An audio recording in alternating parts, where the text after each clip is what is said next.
guys, what is up? So I'm gonna really just skip the intro today and get right into it because there's really nothing else to talk about other than the actual point of this video. Sometimes I like to ramble a little bit before starting the main topic of the video, but today I'm just going right into it, except for this part where I'm rambling about rambling. Anyway, so today's video is going to be talking about my bearded dragon, Twisty. For those who do not know, I've had a bearded dragon since the beginning of this year, and I don't really talk about them much. I keep them out of pretty much all my videos except like my feeding time videos. I'll show a quick glimpse of feeding them and like the walking my animal video. They're very quick moments. That's really it. Today I'm going to be telling you why they've been kept in the dark on my account, why they've been almost kind of hidden, and I'm going to tell you guys how to avoid what happened to me happening to you. So I'm about to show you him. I actually sexed them finally. They're a boy, okay? I thought Twisty was a girl for so long because that's what the breeder told me. It's a boy. So I'm about to show you him, okay? Ready? Okay, here he comes.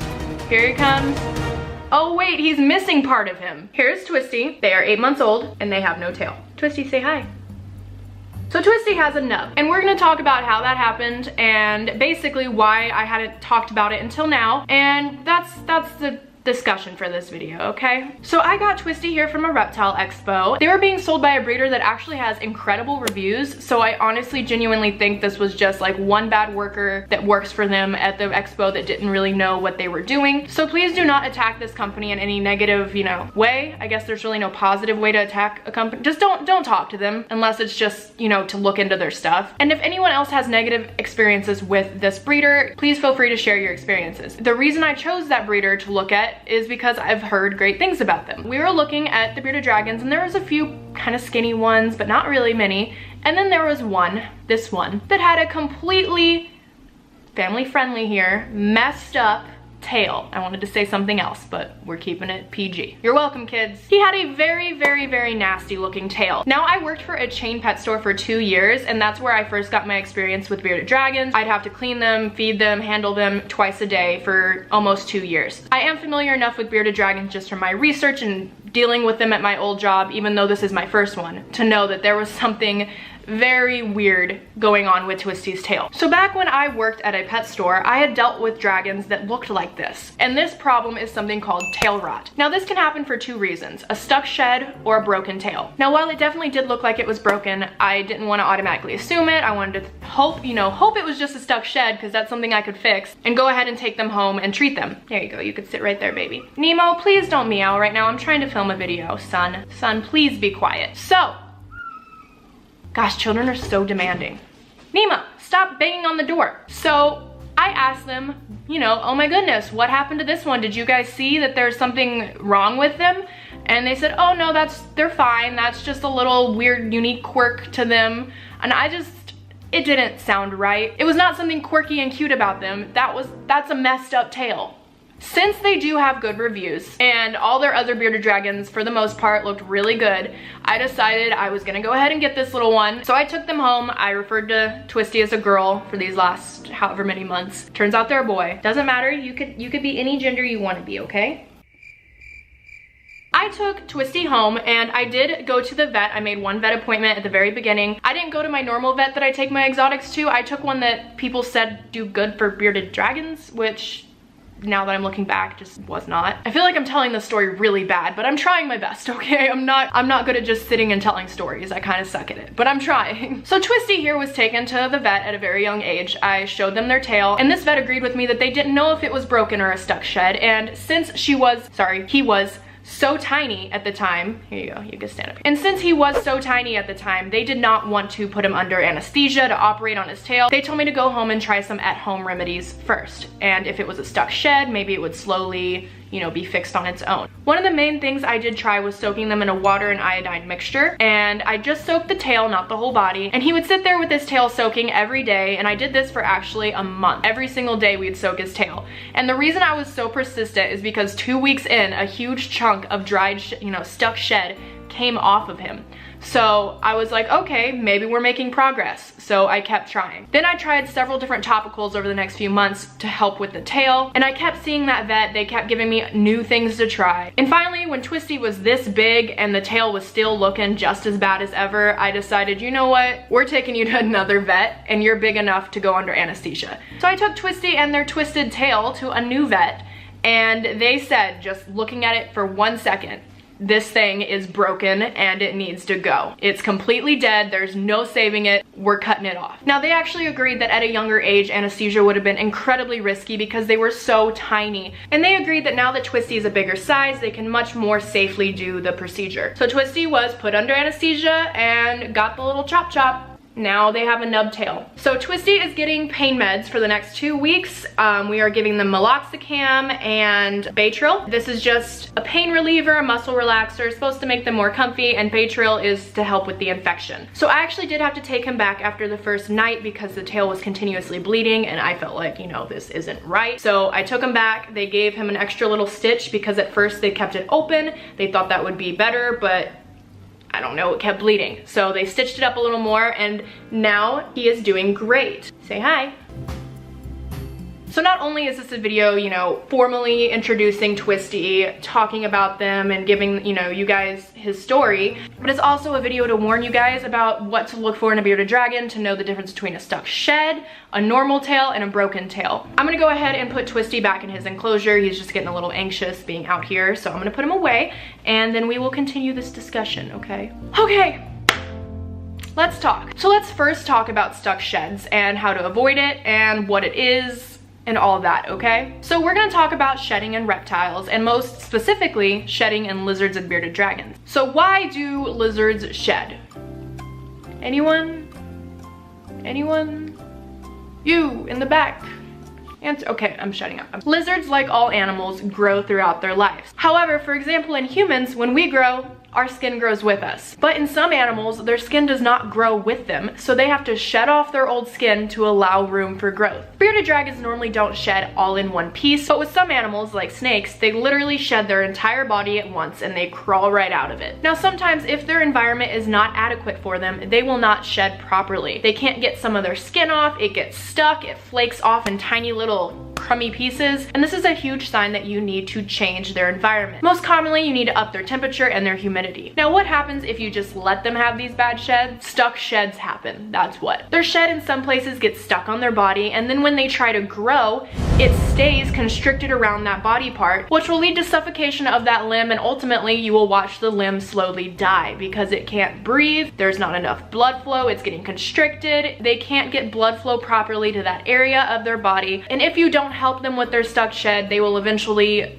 have that body part die off. Oh, gross! A very common place for lizards to have stuck shed are their toes, and you will literally see them lose little toes because of it, and then they don't have little feet, and then their little feet are all messed up, and you don't want that. That's sad. But another place that it could definitely very easily happen is the tail. Now, while it's bad enough that stuck sheds can cause them to lose limbs, a lot of the limbs don't just fall off. A lot of them, like the tail, will actually stay attached even if the shed is stuck and killing the tail. Then necrosis will take place. Basically, the tissue in the tail will die, it'll turn black. Then if left untreated, the dead tissue will spread and infect the rest of their body, which will ultimately kill your bearded dragon or whatever lizard you own. So it's incredibly important that you treat stuck shed. What are some ways that you can treat stuck sheds? I'll tell you. Okay, so for today's example about how to soak a reptile for a stuck shed, I am going to be using Kronos. Now, I'm using him and not my bearded dragon because my bearded dragon just got that little surgery and I don't want to be sticking him in water for any period of time right now. I kind of just want to let him be in there, you know? Don't need to stress him out any further. So you get a container like this and you fill it up neck deep with warm water. And if it is not purified water, please make sure to put Reptisafe or some kind of conditioner in it to get out the chemicals. Now, what you're gonna do is you're gonna place the reptile, who actually, he's going through a little shed right here, so this will help him a lot. We place him, if he'll let go of me. First, you have to get your reptile to let go of you, which he's not wanting to do. He just wants to give me a really long hug with some very sharp nails, which I'm not enjoying. Go in the water. Now you need to find a lid that's gonna allow air to get in because you're gonna leave them in there for 30 minutes. So I have this lid that I poked holes in, it's not even fully shut. And of course you're gonna monitor them for the time being. Don't just leave them alone and don't, like, not check up on them and stuff.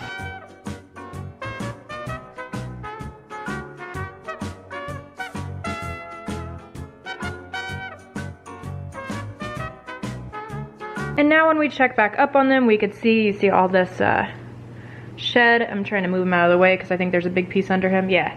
You can see all that shed that's come off just by soaking him in the water. So that's a very easy way to help remove sheds. But if for some reason you try that and it's still all black and gross, there's a few more methods you can try before knowing that you know, okay, this is actually dead. Now, if you are a step further into the stuck shed series of events, and it is more than just the shed being stuck, it's actually a black dark color, this is a sign of tail rot and not just a stuck shed. Now, one method you could do to try to help revert this process is using betadine. This is an iodine treatment that can actually really help reverse the process of tail rot. You just add some drops of the betadine into the water until the water is tinted with the betadine. You'll just notice a yellowish red hue to it, and that's when you know that there's a good amount in there. Then you just soak the tail in there. You aim to get it in there for around 8 to 10 minutes, but if your bearded dragon or other lizard is clearly super stressed, you don't wanna keep forcing them in there. Instead of completely submerging them, you just submerge the tail though. You repeat this process every day for about a week and see if there's any improvements. After every single betadine treatment, you could rub some aloe vera on their tail. This is just gonna be an extra step to really help get whatever's stuck on it off. Now, I really do advise at this point, if you've tried all these things and it does not work, to go see a vet and to get some second opinions on what to do, because you don't want to leave it alone too long and not have a vet monitoring it to make sure that they're still healthy and okay. You don't want the tail to undergo necrosis and end up infecting the bloodstream. You really want to make sure that you at least have a vet monitoring your bearded dragon to make sure they're not losing weight or becoming sick during your attempts to heal them. And if all else fails, I highly do recommend consulting your doctor about your doctor. Yes, go to your local pediatrician and ask them what they think. No. Consult your vet about what is best and possibly amputating the tail. So that was just a few recommendations on things to try based off of my experience, and sadly, you know, Twisty did have to lose the tail, but he's doing really good. He doesn't seem to notice it at all. He's not really even having balance issues or anything. He eats like a champ every single day. He does not seem to be in much pain or anything like that, which is super good, and I'm happy everything went so safely and so great for him.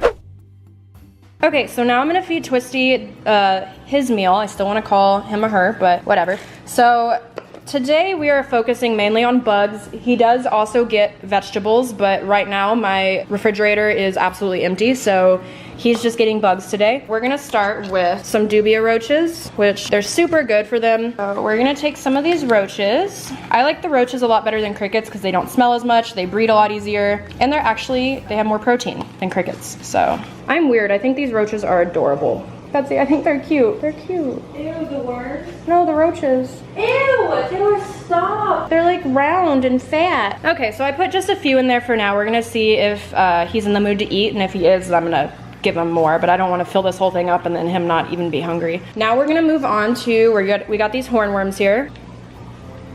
I think hornworms are actually super cute, so I always get sad when I feed them. I'm also weird and I think the roaches are cute, so I'm just weird. Now we have these Nutri-Grubs. So here we have some Nutri-Grub, which is black soldier fly larvae, which is really disgusting. I really don't like that. They're the ones that I don't find cute. These, cute. This, disgusting. They're super high in calcium. And then they're a little more fatty, so that's why you don't want to overdo it, but they're very high in calcium, so that's what I like about them. These gross me out so bad, I'm sorry. I hate like maggots, and that's like, okay, well, they're kind of, I guess they're kind of cute. He's wiggling so fast. They don't look like maggots, but neither do some people. And they are. We're gonna go ahead and dust them in Reptivite, which is some calcium and reptile vitamins. Oh, someone's getting out. Okay, now we're gonna feed him a little snack. Now, normally he gets so much more food than this, but I'm just giving him this little bowl to see if he wants to eat, and then if he does, we're gonna give him a lot of food. Hey, Twisty. Hey, look, food. Oh, maybe you are hungry.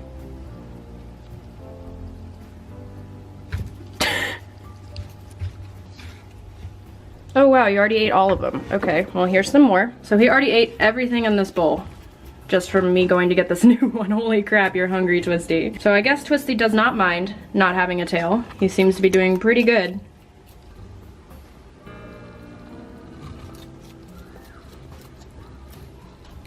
Now Twisty is on paper towels right now, just while I let the tail heal a little. Why are you looking at me like that? Look, I have a bug. So So Twisty is on paper towels while I let the tail heal a little bit. I just am kind of worried about, he normally is on tile, so I just don't want the towel to like rub on the tail any kind of wrong way while it's still healing. He has his cute little Marvel bed that he absolutely adores sitting on. But yeah, I just have a very minimal setup right now just while he heals, and then we can get back to having a fun enclosure for him. I love you so much. Want some water?